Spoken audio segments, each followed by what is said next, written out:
Finally guys, মামুনের সাথে যাত্রা শুরু করলো এই নবদমনী। কি বলেন? হ্যাঁ, ঠিকই শুনেছেন। মায়াবতী মামুনকে দেখলে তোমার কেমন লাগে? চোখে শান্তি লাগে।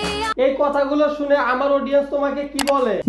গাইস, এক্স্যাক্টলি গাইস, তোমরা একটু কমেন্ট বক্সে এই আপুমনির কথাটা বলে দাও। বিয়ের আগে তো কত আই লাভ ইউ বলতাম, এখন আর বলো না কেন? কারণ আপুমনি নির্বাচন শেষ তো তাহার প্রচার শেষ। বিশ্বাস করেন ভাই, মামুন ভাইরে সেলুট জানাইতে হবে।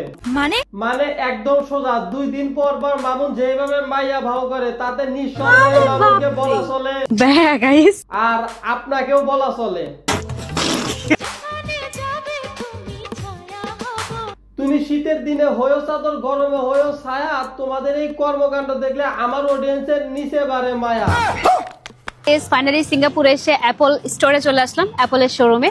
সিঙ্গাপুর আছেন তো ভালো কথা, তারপরে কি সেইটা বলেন?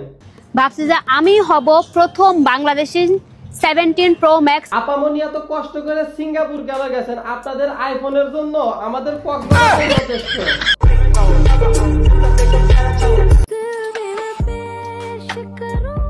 ফাইনালি আপুটা আইফোনও নিয়ে নিছে। ও শিট! এখন একদল পাবলিক এসে আমারে কমেন্ট করবে, ভাই আপুটা আইফোন নিছে তো আপনার সমস্যাটা কি? বিশ্বাস করেন ভাই, আপুটা যে আইফোন দিছে তাতে আমার কোনো সমস্যা নাই, কিন্তু আপুটা আইফোন শপ করতে গিয়ে নিচের দিকে তাকায় কি বুঝাইতে চাইছে? হিসাব বোঝো না, দুধু খাও। টি-শার্টের উপর 2টা পান্ডা আছে, সেই পান্ডা 2টা অনেক সুন্দর। আপুটা কি সেটাই দেখাইতে চাইছে? হারামি, তুমি লাউ চিনো, কদু চিনো। আপামনি, আপনাকে একটা কথা বলি, অনলাইনে এসে এই ধরনের ন্যাকামি না করে নিজের চরকায় তেল দেন, এতে সমাজও বাঁচবে, আপনিও ভালো থাকবেন। আপনাদের কর্মকাণ্ড দেখে সমাজ মোটেও ভালো নাই, তার সাথে সাথে আমিও একটুও ভালো নাই। তো আজকের ভিডিও এতটুকু। ভিডিওটি যদি ভালো লাগে একটা লাইক দেন, চ্যানেলটি সাবস্ক্রাইব করে রাখেন। আর ভিডিওটি একান্ত ভালো না লাগে, দিস চ্যানেল এতটা ইম্পর্টেন্ট না যে চ্যানেলটি সাবস্ক্রাইব করতে হবে। ভিডিওটি দেখছেন এতটুকু না, শুধু নামটা মনে রাখেন। আল্লাহ হাফেজ।